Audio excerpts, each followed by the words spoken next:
नमस्कार दोस्तों, मैं संतोष सिंह और आप देख रहे हैं हमारे YouTube channel inspiration world act पर मार्केट में उधारी फंसने के 10 कारण।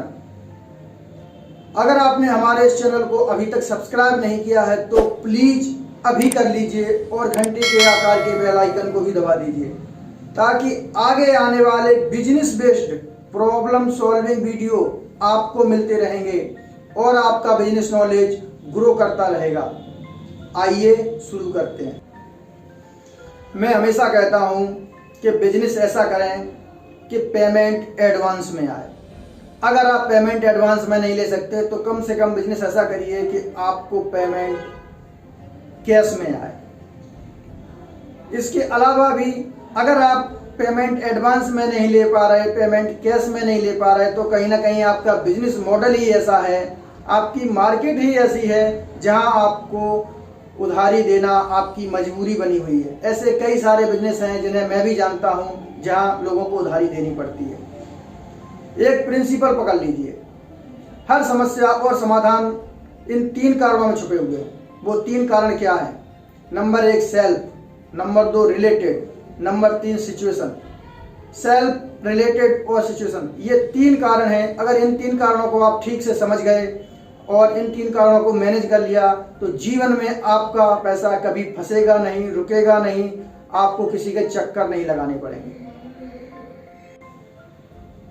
समस्या और समाधान के इन 3 कारणों को हम थोड़ा विस्तार से समझते हैं। नंबर 1 सेल्फ, यानी कि आप स्वयं। नंबर 2 रिलेटेड, यानी आपसे संबंधित कोई भी, आपका दोस्त, आपका कोई रिश्तेदार, आपका कोई कस्टमर, आपका कोई पार्टनर, आपका कोई एम्प्लॉई, आपका कोई वेंडर, आपका कोई कस्टमर या आपसे संबंध रखने वाला कोई भी व्यक्ति। Point number 3 situation. सेल्फ और रिलेटेड की कल्पनाओं से भी परे, सेल्फ और रिलेटेड की सोच, शक्ति और सामर्थ्य की सीमाओं से परे उत्पन्न कोई तीसरी विपरीत परिस्थिति होना। ये 3 ही कारण हैं जो आपकी उधारी फंसने और निकलने में बड़ा महत्व रखते हैं। समस्या और समाधान के इन 3 कारणों को हम विस्तार से समझने की कोशिश करते हैं। थोड़ा इमेजिन करिए कि मान लीजिए कि आप कोई कार चलाकर सिंगल रोड पर जा रहे हैं या फिर आपको कार चलाना कम आती है फिर भी आप सिंगल रोड पर कार चलाते हुए जा रहे हैं। अचानक कहीं आपका ध्यान भटक जाए, अचानक कहीं आपको नींद आ जाए, अचानक कहीं आपको ब्रेक लग जाए या ब्रेक जाम हो जाए। ऐसी स्थिति में क्या होगा? ऐसी स्थिति में ज्यादातर एक्सीडेंट होने की संभावना रहेगी। आपका एक्सीडेंट हो सकता है और उसका जिम्मेदार कौन होगा? और उसके जिम्मेदार भी आप ही होंगे, या क्योंकि ये गलती आपसे हुई है। या तो आपको कार चलानी नहीं आती तो आपने चलाई क्यों, और चलानी आती है फिर भी आपसे गलती हुई है तो भी इसके जिम्मेदार आप ही हैं। Point number 2 related. आप अपनी साइड पर कार चलाते हुए जा रहे हैं, आपके सामने से भी बहुत सारी कारें आ रही हैं। सामने वाली जो कारें आ रही हैं उनके किसी ड्राइवर से अचानक कोई गलती हो जाए। मान लीजिए उनके किसी ड्राइवर को कार चलानी कम आती है, अचानक कहीं आपके पास आकर उनको कहीं नींद आ जाए या कोई गलती कर जाए, कोई लापरवाही कर जाए, या फिर प्लानिंग करके सोच समझ के आपकी कार में टक्कर मार दे, तो क्या करोगे? तो भी आपका एक्सीडेंट हो जाएगा। इसमें आपकी कोई गलती नहीं है, फिर भी आपका एक्सीडेंट तो हो ही जाएगा ना। तो सेल्फ और रिलेटेड, ये 2 कारण। तीसरा situation. Point number 3 situation. Single road पर आप एक निश्चित रफ्तार में अपनी कार ड्राइव करते हुए जा रहे हैं और आपके सामने से भी बहुत सारी कारें आ रही हैं और वो अपनी साइड पर जा रहे हैं और आप अपनी साइड पर जा रहे हैं। ऐसे में अचानक कहीं किसी कार के सामने बड़ा सा खड्डा आ जाए या बड़ा सा पत्थर आ जाए या कोई बूढ़ा व्यक्ति आ जाए या कोई बच्चा आ जाए, उन्हें बचाने के चक्कर में अगर किसी भी कार को अचानक ब्रेक देने पड़ जाए या फिर लंबा टर्न लेना पड़ जाए, ऐसी स्थिति में क्या होगा? या फिर आपको या किसी साइड वाले को किसी कार का ब्रेक फेल हो जाए या स्टीयरिंग का बेल्ट टूट जाए या स्टीयरिंग लॉक हो जाए, इस स्थिति में क्या होगा? इस स्थिति में ज़्यादा से ज़्यादा संभावना यह रहेगी कि आपका एक्सीडेंट हो जाए, और इसमें सेल्फ और रिलेटेड दोनों ही मजबूर होंगे उस स्थिति के लिए। हालांकि ना तो सेल्फ यानी कि आप चाहते हैं और ना सामने वाला चाहता है, और फिर भी एक्सीडेंट हो रहा है, तो मतलब आप दोनों कहीं ना कहीं उस परिस्थिति के हाथों मजबूर हैं। गलती आपकी भी नहीं है, गलती सामने वाले की भी नहीं है, पर तीसरी ऐसी परिस्थिति बन गई कि आपका एक्सीडेंट हो गया। सेल्फ में आप स्वयं जिम्मेदार होते हैं, रिलेटेड में कोई आपका साथी या सामने वाला जो व्यक्ति है वो जिम्मेदार होता है, और सिचुएशन में परिस्थिति के हाथों दोनों मजबूर होते हैं और वो परिस्थिति आपका एक्सीडेंट करा सकती है। मेरा कहने का मतलब सिर्फ इतना ही है, अगर मार्केट में कहीं आपका पैसा फंसता है, अगर आपका मार्केट में कहीं पैसा रुकता है, तो तीन ही जिम्मेदार हैं, तीन ही कारण हैं जिससे आपका पैसा निकल सकता है या फंस सकता है। आप स्वयं, आपसे कोई गलती हुई या लापरवाही हुई, इस कारण से आपका पैसा फंस सकता है, या आपको कोई नॉलेज नहीं है, इस कारण से आपका पैसा फंस सकता है, या फिर सामने वाले से कोई गलती या लापरवाही हुई या उसको नॉलेज नहीं है, इस कारण से भी पैसा फंस सकता है, या फिर सामने वाले की चीटिंग की भावना है, इस कारण से भी आपका पैसा फंस सकता है। सिचुएशन यानी कोई ऐसी तीसरी अवस्था जो कि आप भी नहीं चाहते और सामने वाला भी नहीं चाहता, पर किसी कारणवश दोनों मजबूर हो जाते हैं, उस स्थिति में भी आपका पैसा फंस सकता है। अगर आप उन तीनों स्थितियों को, तीनों कारणों को ढंग से प्लान करके, प्रिपेयर करके, प्लानिंग करके काम करेंगे, तो जीवन में कभी भी आपका पैसा फंसेगा नहीं, पैसा रुकेगा नहीं, टाइम पर आएगा। हमने जान लिया कि समस्या कहाँ से उत्पन्न होती है, किन कारणों से उत्पन्न होती है। अब हम चर्चा करेंगे कि उधारी में पैसा फंसने के 10 कारणों पर। वो क्या 10 कारण हैं जो रिलेटेड के कारण उत्पन्न होते हैं और उन कारणों से आपका पैसा फंसता है।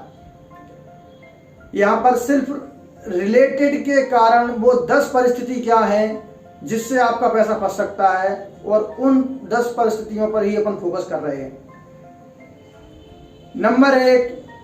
Point number 1, closure of your customer income. जिस कस्टमर को आपने माल उधार दिया, जिस कस्टमर को आपने पैसा उधार दिया, अचानक उसकी इनकम बंद हो जाना। मान लीजिए किसी कस्टमर का कहीं बड़ा सा पैसा फंस गया, कोई बड़ा लॉस हो गया, या उसका माल खराब हो गया, या उसकी सेल गिर गई, या उसका बिजनेस बंद हो गया, या किसी प्रशासनिक नियमों के कारण उसका काम, बिजनेस बंद हो गया। इस कारण से भी आपका पैसा फंस सकता है। जैसे लॉकडाउन में अभी लगभग हर बिजनेस बंद हो चुके थे, केवल खाने पीने की चीज़ें ही बिक रही थी, और वो भी सिर्फ किराने का सामान। ज़्यादातर सारे बिजनेस बंद थे। Point number 2, have a big problems. जिस कस्टमर को आपने माल उधार दिया, जिस कस्टमर को आपने पैसा उधार दिया, वह अपनी पारिवारिक समस्याओं में इतना ज़्यादा घिर जाए, या फिर वह बिजनेस की समस्याओं में, ऑपरेशंस में इतना ज़्यादा फंस जाए, या फिर किसी लीगल प्रॉब्लम में इतना ज़्यादा फंस जाए कि वह बिजनेस में ठीक से फोकस ना कर पा रहा हो। जैसे मार्केट में कोई बड़ा कंपटीशन आ जाना, या फिर मार्केट में कोई बड़ा डिसरप्शन आ जाए, या फिर सरकार द्वारा व्यावसायिक नीतियों में कोई बड़ा फेरबदल हो जाए, इन कारणों से भी वह आपका पैसा टाइम पे ना दे पा रहा हो, ये भी एक बड़ा कारण हो सकता है। Point number 3, get into debt. जिस कस्टमर को आपने माल उधार दिया, जिस कस्टमर को आपने पैसा उधार दिया, उसने बिना किसी फ्यूचर प्लानिंग के बहुत सारे लोगों से बहुत सारा माल उधार ले लिया, या फिर किसी बैंक से हाईएस्ट इंटरेस्ट रेट पर बहुत सारा बड़ा लोन ले लिया। जैसा सोचा था वैसा हुआ नहीं, जैसी सोची थी वैसी इनकम बढ़ी नहीं, जैसी सोची थी वैसी सेल हुई नहीं, नतीजा बड़े कर्जे में फंस गए। यह भी एक बड़ा कारण हो सकता है रिलेटेड द्वारा पेमेंट टाइम पर न कर पाने का। Point number 4, lack of strong planning. आपके कस्टमर ने पहले तो बिना किसी प्लान किए बहुत सारे लोगों से बहुत सारा माल उधार ले लिया, या फिर बहुत सारी बैंकों से हाईएस्ट इंटरेस्ट रेट पर बड़ा लोन ले लिया। अब आपका कस्टमर डेट में पूरी तरह से फंस चुका, कर्जे में पूरी तरह से फंस चुका है। लोग उसे बार बार फोन करके तंग कर रहे हैं, बार बार पैसे मांग रहे हैं। वह सोच नहीं पा रहा, वह प्लान नहीं कर पा रहा कि कैसे इस डेट से बाहर निकला जाए, कर्जे से बाहर निकला जाए। ये भी एक बड़ा कारण हो सकता है रिलेटेड द्वारा पेमेंट टाइम पर न दे पाने। Point number 5, serious and careless customer. जिस कस्टमर को आपने माल उधार दिया, जिस कस्टमर को आपने पैसा उधार दिया, वह अपने कर्जा चुकाने के लिए, आपका पैसा रिपे करने के लिए गंभीर ना होना, लापरवाही करना। ऐसा भी कस्टमर हो सकता है कि वह आपको पेमेंट देने के टाइम पर लापरवाही कर रहा हो, आपकी बात को सीरियसली ना ले रहा हो और पेमेंट ना करने की मंशा उसकी हो। यह भी एक बड़ा कारण हो सकता है पेमेंट आपका फंसने का। Point number 6, to go bankrupt. जिस कस्टमर को आपने माल उधार दिया, मान लो उसका पैसा कहीं फंस गया या कोई बड़ा लॉस हो गया,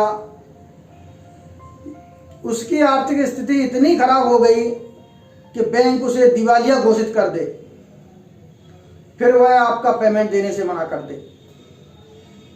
ऐसा भी एक कारण हो सकता है जब आपका पैसा फंस जाता है मार्केट में और आप विवश हो जाते हैं पेमेंट के लिए, आपको बड़ा नुकसान उठाना पड़ सकता है। Point number 7, sense of dishonesty.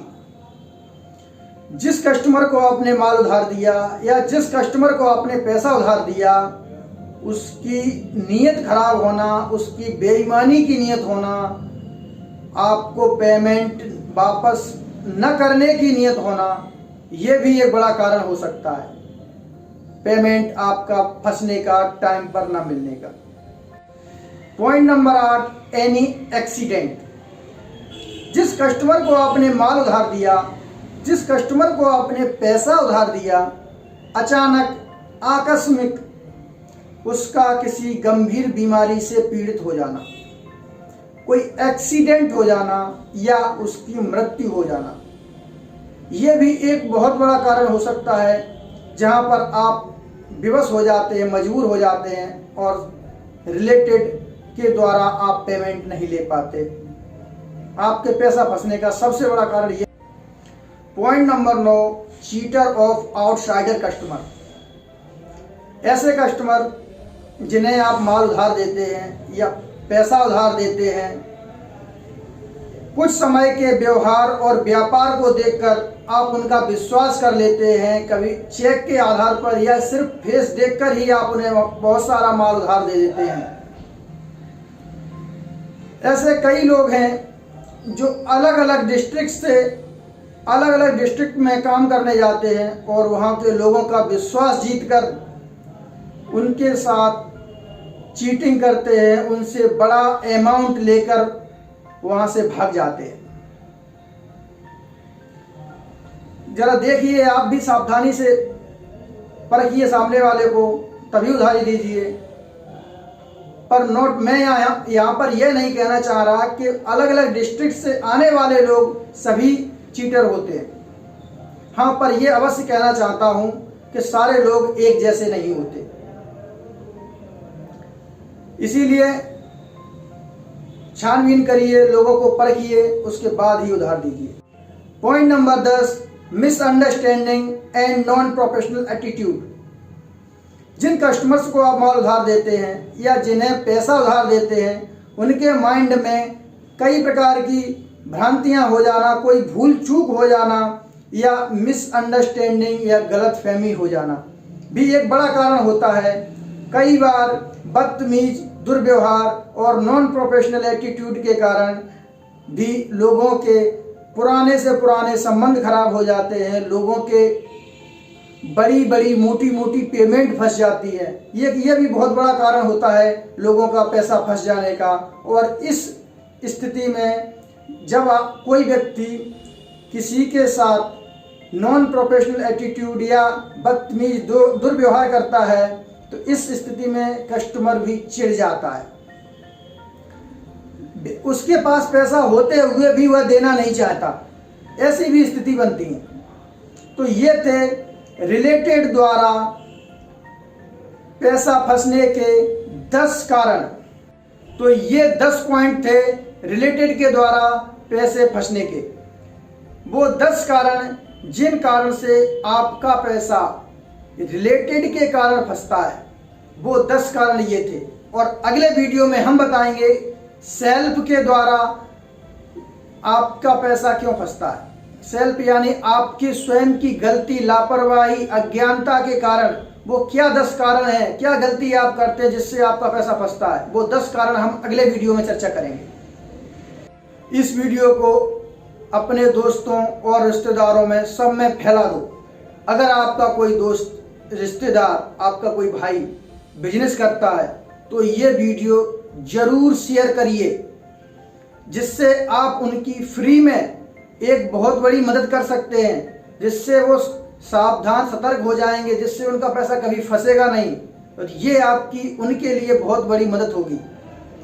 हमारे चैनल को सब्सक्राइब करने के लिए, वीडियो को ज़्यादा से ज़्यादा लाइक और शेयर करने के लिए आप सबका सच्चे दिल से प्रेम पूर्वक बहुत बहुत धन्यवाद।